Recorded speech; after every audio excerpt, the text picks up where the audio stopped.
Okay, it's 6:31 p.m. and it's time for us to put the numbers out. Those are the numbers on the screen. I welcome into the panel Sudhindra Kulkarni, Bharat Kumar Rao joining our panel, and Sabha joins us there. The numbers are on your screen out there. Jay, quickly take us through it. A range there, by the way, for our viewers is a 124 to 134. That's a swing in terms of vote share of 13 to 14% for the BJP, keeping it just short of the halfway mark. That's what C-Voter is projecting. Jay. Yeah, the BJP is projected to poll 27% of the votes and have a median score of 129. The Congress is expected to poll about 21% of the votes and have a median score of 43. The range is 38 to 48. The NCP, the range is 31 to 41, expected to win about 36 seats with 15% of the votes. Now, the interesting factor, Ornab, if you look at these numbers, 27% and almost coming close to a majority is like the AGP scenario in Assam, where AGP would poll 26 or 27% votes. 29%. 29%. And yet go past the halfway mark. This is something similar to that. Okay, just a rider that I had put in there. Keep one thing in mind as we analyze this. I'm putting out Haryana next because we'll put out all the results and then talk about it. Just keep one thing in mind, 160 seats where the BJP is fighting the elections. It has not had a presence before. Those have been Sena strongholds. So if the BJP gains in terms of vote share, it can show in the overall vote share. But whether that will translate into seats is a gambit. So we can't actually assume that you get 10, 15, 20% vote share there. You can get 20% and still be behind the Sena in those seats. So the BJP actually wins if there's going to be a complete Shiv Sena decimation. Right? Not so. I disagree with you slightly. Can't apply the entire Assam model in this. The Jharkhand model. The Jharkhand model or the Assam model, as you say. Okay. Let's look at Haryana. Should we look at Haryana quickly, please, with your permission? Haryana numbers. The BJP is C-Voter, just a very broad number. We put the graphic out. C-Voter is projecting for Haryana. 37. As you can see, that 28 seats on an average for the INLD, right? INLD, Indian National Vote. 37 seats, is it? For the BJP, Is that the number for the BJP? Yes, 37 is the number for the BJP with a range of 34 to 40. Which a range of 34 to 40, which a massive upswing of 23% increase in the vote share in Haryana. And this basically means that in Haryana, the BJP will have to get into some kind of a quick alliance, maybe with Mr. Bishnoi, maybe with others, maybe with independents to try and form a government. But it's a fragile and a hung situation. Jay, quick responses from you and then we'll sort of analyze the whole number. For the BJP, if it crosses the 30% threshold, then in such a scenario can even inch a little higher than 37, maybe touch the early 40s. However, in the past, we have observed that the INLD has generally performed better than projected in the polls. In 2009 also, it did far better than the Lok Sabha polls in the assembly polls. So the INLD also could be a surprise. So this is the whole story. Okay, let's open this up to all our guests in Delhi and in Mumbai. First to our guests in Mumbai. By the way, we are seeing the range out there. This is the range in Haryana, 34 to 40. So the BJP gets very close. Fantastic performance, but not good enough. Have to get into a tie-up with the HJGC, perhaps. If they get into a tie-up with Chautala, they open themselves up to the question of having tied up with somebody who's in jail.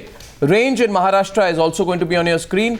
The range says the BJP is in a fantastic range, but it might need to get into a tie-up with either the Maharashtra Navnirman Sena or the NCP, because the others won't be strong enough to take it through. But it's fairly tantalizingly close. And Maharashtra has a history of a large number of independents and others winning the polls. Maybe Mr. Ketkar can qualify.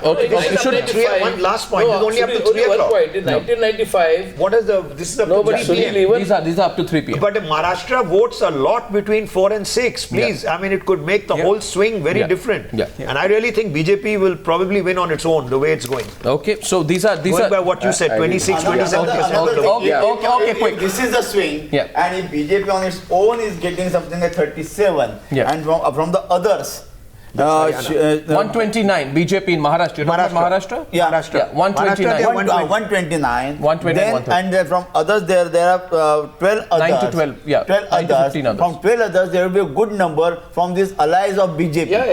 They are the ones who I think they have this advantage. They are the pre-poll ally. Shatkari Sangathan and the Samaj Party.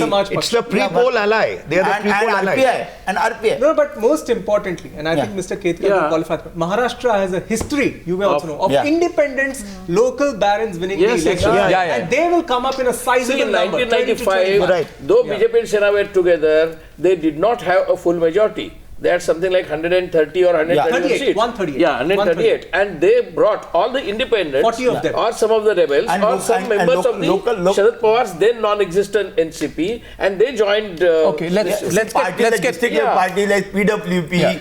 So you don't require Shiv Sena or NCP to form a government. And BJP broke away with the Shiv Sena because of the independents. They supported the independents. If you cross a threshold of 125, you don't require anybody else. I think they're coming to Sudhindra Kulkarni and Nircha Chaudhary, and then I'm throwing it to the Delhi panels. How do you read this number? coming in on their own.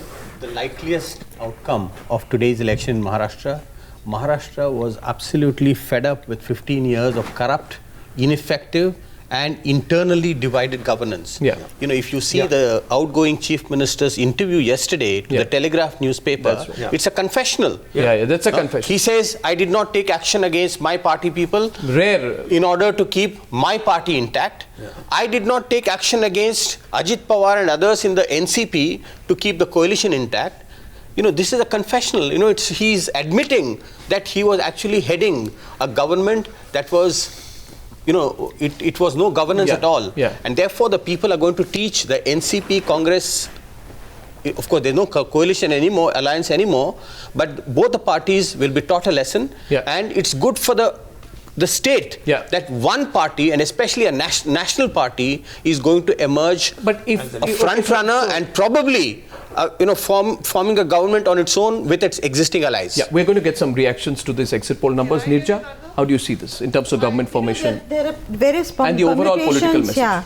The overall political messages that BJP it's a huge leap forward in both states compared to what it started off with. And that means that the BJP now is spreading its wings and is going to increasingly do so in the states of India, you know, moving towards a Congress Mukt Bharat. But also taking on the regional forces. Therefore, the permutations and combinations, if you go by the exit poll, it could form a government with MNS and others. It doesn't need to go for Shiv Sena or NCP or any of this.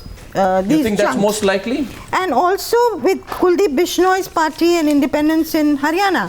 Therefore, you know, does that mean for the first time Shiv Sena will be in the opposition, face a different kind of situation away from the BJP? It has to join hands with the NCP and the Congress. Where does it leave the opposition? What is the future of this regional party? You know, it's not only the future of Congress we're going to be looking at. We're going to be looking at the future of regional parties in the I think Shiv Sena in opposition to the BJP in power. That is a new different ball game. Congress NCP one can understand, but Shiv Sena opposing BJP in power after having 25 years of coexistence, I think is a completely different politics. You see the scenario where Shiv Sena has a leader of opposition and Ajit Pawar and Prithviraj Chavan, they are sitting beside. Correct. Okay, let's Mr. Raut, we've got our initial responses from Mumbai. I'd now like to go across to Delhi and to Navika. Just one quick comment before I do that. You know, in my own view, what happens as a result of this is that all parties fight alone. The guy who takes the maximum risk out there also makes the maximum gain. So this could be the end of, you know, pre-poll alliances and a renewed thrust, at least for the BJP, for a going solo policy. Bengal, Tamil Nadu, Assam. We're coming there next. Bihar. Bihar, of course. Go ahead. Across to our Delhi studios. Go ahead. Arnav, the real question for the BJP is it gambled. It gambled for a split with the Shiv Sena. The Shiv Sena was not even agreeing to give 127 seats. That was the last offer that was given by the BJP to the Shiv Sena. 127 seats were not being given by Shiv Sena to the BJP. The BJP coming in with 129 seats as per this exit poll, which I'll talk about the footnote on that a little later. But the fact is that it's paid off for the BJP. That's right. 127 is what Sena was giving them. They've chalked up 129, point proof. But the percentage of votes, a single percentage of vote in a 6-cornered contest can yield seats for the BJP. So that is one thing that we'll have to keep in mind when we look at these but I'll also always caution. And the BJP's own calculations is 28 to 29%. They could sweep anywhere from from 145 to 152. Those are the numbers that they're looking Navika, at. just one small, anybody who is into sampling will also tell you this, that there's a broad statistical sample, average is put on, key constituencies are identified and you get the number. I'm just saying here that 288 constituencies in all, 160 of those are places where the BJP has not made an entry. If this vote share swing converts into numbers like 130 or so, it is fantastic. But don't discount the possibility of the vote share not being the vote share of the kind of vote share that converts. So we have to leave that for the day of the result. We have to watch out for that. Not impossible, extremely likely, and in places like Western Maharashtra, you team up with other parties which can break into Sharad Pawar's bastion. You are thinking differently, you are strategically analyzing, it's possible. But keep the option open. Okay, to any of our other panelists. Let's give them a turn. Okay, one second. Whatever leeway you keep, what is the percentage? The last highest score of the BJP was 65 seats in 1995. So any figure which crosses 120 is almost double the number. No, one second. Let's say anything above 120 is an incredible achievement. For Mr. Modi, for Mr. Amit Shah, whoever's analyzed this. Yes, Hartosh and two of the others. Hartosh hasn't spoken yet. The range is on your screen. Hartosh, over to you, and then you can toss it around the Delhi studios. I'll come back in a few minutes. Yes, please, Hartosh. Arnab, before the numbers came in, there was a lot of talk about the expectation around Modi. But the fact is, these numbers and what everybody has been saying over the past few weeks make it quite clear that the BJP, which was basically a secondary presence in these states, maybe not exactly secondary in Maharashtra, is now the front runner. It's a tremendous achievement. And it is exactly where the party wants it to be. And this is basically, as we've just discussed, setting out the strategy nationally for the party. State by state, increase in areas where you don't exist. So, I mean, whatever the final seat count, this is a tremendous success for the BJP. Yes, absolutely. Yes, Abha, go on. Arnab, for me, the most significant thing is in one stroke, if this exit poll result bears out, you have decimated 3 very significant regional players who have been in the coalition game for years, whereas the NCP has gone. Besides the fact that the Congress is down to just 3 states right now, significant states, Assam, Karnataka, Kerala, you would have decimated the NCP, which is a big player. Unless the NCP gets in and supports them, because they're not used to being out of power. I have a question about that. What about the Sena, which is an ideological brother of the BJP, and Chautala's party again? So these are big players that would have been decimated. So this would be the next big stride for the BJP if these exit polls are an indicator after the Lok Sabha election. And it is showing a reshaping of political rules as we have known it. You see, a little consolation for the Shiv Sena will be the fact that they managed to add some 2.7% votes. I'm looking at the detailed C-voter numbers to their kitty with an additional 12 seats as compared to last time. But the Sena performance looks totally below par because of the huge anti-Congress wave, the anti-incumbency factor. So what has happened right now is that the Sena has failed to capitalize on the Congress NCP loss. And the decision of Uddhav Thackeray to, debate hard and negotiate hard with the BJP seems to have completely flopped. To any of our other panelists in Delhi, please, that question opens up to you. We are now spending some time. Arnab, this also shows that the BJP's bid to not declare a chief minister face has paid off, because they've got Modi as their calling card, Modi as their winning face, and that's the best bet that the BJP has. So they've shown that and managed to decimate all the others. So it clearly shows, like the old days, you can create a Shivraj Singh Chauhan over the years. You don't necessily need a face really to win elections in states. That's the theory the BJP is trying to propound. One second. We have Sambit wants to come back. The fact is we are also analyzing which way the votes went. One small analysis I want to add here. The BJP takes away nearly half of the old NDA vote share with itself. That is 48%, right? So Sena takes away only 29%. On the other hand, the Congress takes 40% of the UPA kitty and the NCP takes 26%. The NCP is projected to perform its worst with 36 seats, that an average of 31 to 41. Therefore, this is Sharad Pawar's Waterloo. Despite losing just 1.4% of the votes compared to 2009, Sharad Pawar has hit the lowest point in his political career. If the C-voter analysis is correct, Sambit has the right to respond, please. Sambit. Arnab, I just wanted to make a quick point. Shahbaz was saying that regional parties have been sidelined, but I believe the biggest villain which has been sidelined, if these figures come true, I believe we'll get more than 129 seats, is the word called as compulsion. If we would remember, the word compulsion was the one word behind which most of the time Mr. Manmohan Singh was hiding.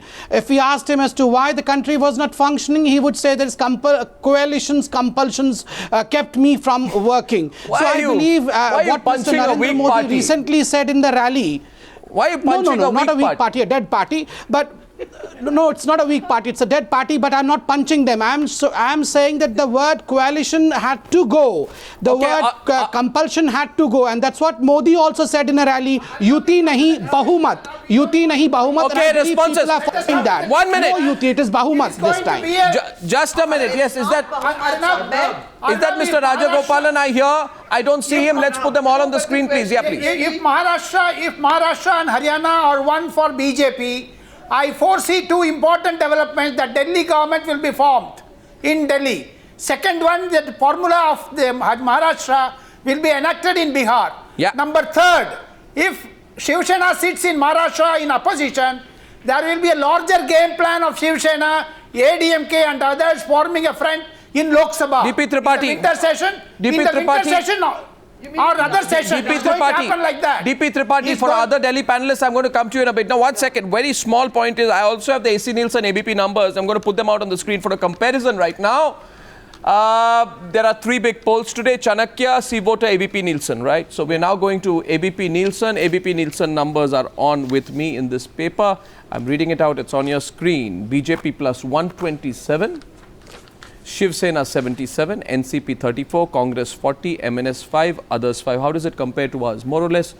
It's more or less similar. The Shiv Sena is placed a little more optimistically, and the others are far lesser in number. So the story is the same. The Nielsen and the Nielsen number and the Nielsen C-voter projection number and the C-voter projection is almost the same out. Almost tallying. Yes, right. absolutely. So the story is the same. What about Chanakya? In fact, both Chanakya is coming in about 10-15 minutes. Hopefully 15 minutes. I'll get by 7 o'clock. I want to tell all our viewers we're also going to put out the 5 p.m. number of C-voter. So the final number. So the final number, which Mr. Sunil Alagh thinks is going to be a better number. Luck to you. Yeah, I don't know how much better it can get than this. You're being greedy. Of course. I want an absolute majority for BJP. What's there to be greedy about? Okay, so Mr. DP Tripathi, the only common thing between the C-voter number and the Nielsen number is that both project that the NCP will fall to its lowest ever performance. NCP projected 36 seats by Times Now C-voter and ABP Nielsen projecting 34 seats. Your response, please. Looks bad for your party. See, my response is very clear. Look at the Lok Sabha elections. Right. I can tell you very frankly and very objectively that we are going to do much better than the Lok Sabha elections. We have to go by the political reality. The political reality is in Lok Sabha, though we contested much less seats than the Congress as compared to Congress, we won 4 seats, Congress won 2 seats in the Lok Sabha. And look at the lead in the assembly segments. And now you are even projecting 36, which is far better, I think, more than double the number in the Lok Sabha elections. So how can you say that the NCP's performance is the lowest? You compare it with just a few months ago held Lok Sabha elections. Mr. Raut, what was the situation? Mr. Kulkarni, now the situation how are you letting is better than what's this is what I say. No, you know what? First of all, I compliment you today, Mr. Tripathi. I compliment you for your ability to be optimistic today, which in a situation of the kind that you are in, with the greatest of respect, is like pulling water out of a rock. For you to pull optimism out of the present situation is like pulling water out of a rock. One thing must be said about Mr. Tripathi. Mr. Tripathi is perennially in a good mood, and even today he's in a good mood. If I can say something to you, Arnab, sir, please, just one sentence. Please allow me to say one sentence. Yeah. Would you allow me to say one sentence? Sir, sure. You talked about optimism. I will tell you something other than politics. Forget about this partisan politics. Life and civilizations and history run with both optimism and pessimism. Optimist made the aeroplane and pessimist made the parachute. Yeah, sir, one thing sir, I'll also say one thing to you. One minute. Mr. Tripathi, I'll say one thing to you. There are actually 3 categories of people who are in politics. optimists, pessimists and pragmatists. You should have been pragmatic, and even if the Congress party was not a winning party, you should have teamed up with them. That would have changed the situation, wouldn't it have? Mr. Kulkarni, slightly, somewhat, I mean, they got egos in between, but they could have sorted the situation. All I want to tell the pragmatist doesn't take the flight. Yeah, that's all. Well, okay, Sudhindra Kulkarni. When the votes are counted, there'll be very little cause for smile and cheer for the Nationalist Congress Party. Why are people giving such a big, beating to these two parties? Again, I go back to the Chief Minister's, outgoing Chief Minister's interview. He says that in the past decade, Maharashtra spent 42,000 crores on irrigation.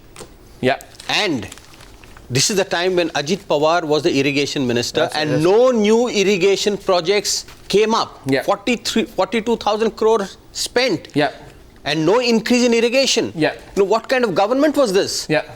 So the people of Maharashtra are bound to teach the two parties a lesson, and they want better governance, they want more responsive governance, and hopefully, the people will give a clear mandate to one party, because Maharashtra simply does not afford a fragmented mandate anymore. Yeah, one point I want to add here. When I'm looking at the numbers here, I want to throw back to our Delhi analyst. Ajay Da hasn't spoken, Vinod Mehta hasn't reacted, Hartosh is yet to give a detailed response, Aarti has to speak. So I'm going to toss across to our Delhi panel and spend some time with them. Just one point before I go across to them is this: the decision to split has helped the BJP a lot. Yes.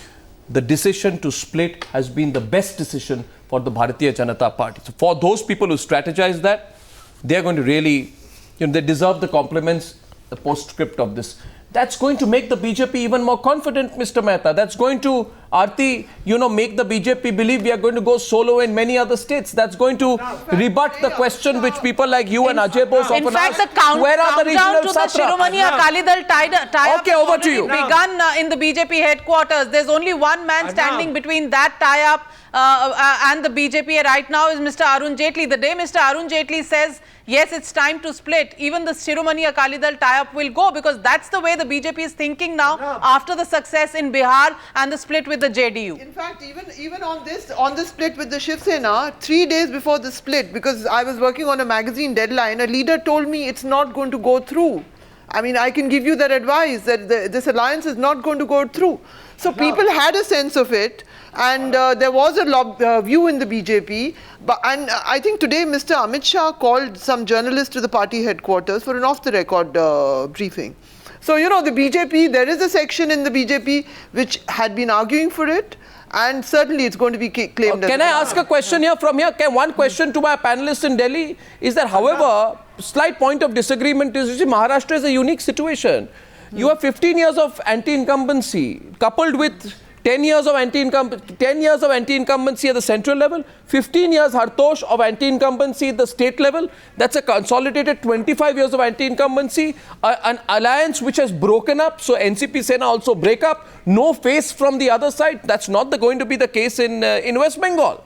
That's not going to be and a regional party like the Mansa which failed to evolve over the years, that's not the case in Bengal, that's not the case in Tamil Nadu. So, Maharashtra is unique. If the BJP says we're going to take this experiment nationally. But the formula is here, but very unique. No, one minute. One minute. It may well be the case in UP and Bihar, which are very critical states, because look at the size of UP, look at the size of Bihar.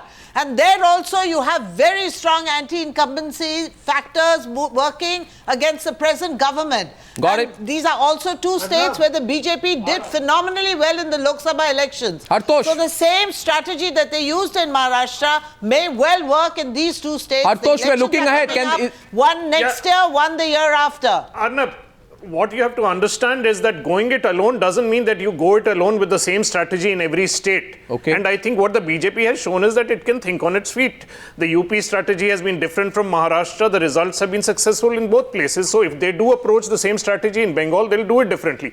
I do feel, of course, that they would be very optimistic if they are going to use the same thing in a state like Punjab. The compulsions of breaking up with the Akali Dal may be very different, but certainly they have no chances of electoral success in Punjab. But in states like Bengal, etc., the possibility of growth is certainly there. They are not going to see results immediately, but I think over a period of time, they are hoping that the same results are achieved there as well. Arnab, if I make a point, Arnab, you know, the thing is that if you look at Maharashtra, and if the exit poll results are right, what it shows is that most of the seats, that is 3/4 of the seats, have been won by the BJP and the Shiv Sena. That's right. Now, we all knew that the BJP and Shiv Sena would sweep Maharashtra polls because after 15 years, Congress and NCP government would be going out. However, the BJP has managed to get a major share of this anti-incumbency votes for one reason. Because people want to change, and Narendra Modi and the BJP at the moment have a novelty factor.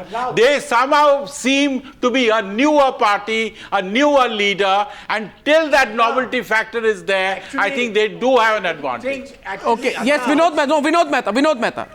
Actually, I didn't think the Congress and the NCP would get as many seats as they have. In fact, given the intensity of anti-incumbency, I think they have not done badly. But what does this election result mean for the Modi-Amit Shah combination? Although Mr. Modi has not, the magic is about 90% alive. Because the BJP hasn't won an outright majority in either of the two states. But this will further consolidate the hold of Narendra Modi over the party structure, and all those who are hoping that the result would be slightly less than this would be very disappointed in the BJP, because this will further strengthen the style in which Mr. Modi has been governing and the style in which he runs his government. Right. So I think this is the larger game plan of Mr. Narendra Modi is, if I have understood his mindset, Maharashtra alone, Haryana alone, he wants to have Congress Mukt Rajya Sabha, because that is the one he is getting already a stumbling block. He wants to remove Congress from Rajya Sabha. Therefore, he is concentrating on Maharashtra alone, Haryana alone, and other states alone. He is going to benefit Mr. Narendra Modi. Okay. Because Congress is the stumbling block. There are many questions which come to mind at this stage. I'm going to take a break. On the other side, Yashwant Deshmukh, he's there. I think we can just show him on the screen. I'm going to go back to him. Yashwant Deshmukh of Sea Voter will explain how he reads the results and also the broad trends that are to be seen. Keep in one mind, we've not talked about Raj Thackeray. Did he play the spoiler? They got, according to Yashwant's survey, you know, they get about 12 seats in a range of 9 to 15. Have they been? Have the MNS continued its legacy of playing spoiler? All that and more when we come back on the other side of a very short break.